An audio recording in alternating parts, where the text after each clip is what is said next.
تفسیر القرآن۔ آج کا سبق سورہ آل عمران آیت نمبر 162 اور 163۔ اعوذ باللہ من الشیطان الرجیم، بسم اللہ الرحمن الرحیم۔ افمن اتبع رضوان اللہ کمن باء بسخط من اللہ ومأواہ جہنم وبئس المصیر۔ ہم درجات عند اللہ واللہ بصیر بما یعملون۔ ترجمہ: بھلا جو شخص اللہ کی خوشنودی کا تابع ہو وہ اس شخص کی طرح ہو سکتا ہے جو اللہ کی طرف سے ناراضگی لے کر لوٹا ہو اور جس کا ٹھکانہ جہنم ہو، اور وہ بہت برا ٹھکانہ ہے۔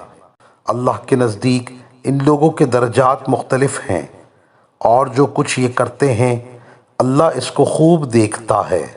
ان آیات میں اللہ کی رضا تلاش کرنے والے اور اللہ کے غصے کے مستحق ہو جانے والے کے درمیان جو فرق ہے وہ بیان فرمایا۔ ارشاد ہے کہ اللہ کی رضا کے طالب اور وہ لوگ جو اپنے اعمال بد کی وجہ سے اللہ کے غضب کے مستحق ہوئے، یہ دونوں فریق برابر نہیں ہو سکتے۔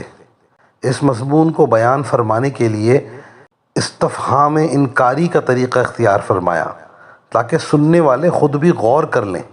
اللہ کی رضا حاصل کرنے والوں کے ذیل میں جنت کا ذکر نہیں فرمایا کیونکہ وہ تو حاصل ہو ہی جائے گی، اور صرف اللہ کی رضا کے طالب ہونے پر اکتفا نہیں فرمایا کیونکہ اللہ تعالیٰ کی رضا جنت سے بھی بڑی چیز ہے، اور دوسری جانب میں غضب الہی کا تذکرہ فرمایا، اور یہ بھی ذکر فرمایا کہ غضب الہی کے مستحقین دوزخ میں داخل ہوں گے، اور فرمایا کہ دوزخ بہت بری جگہ ہے۔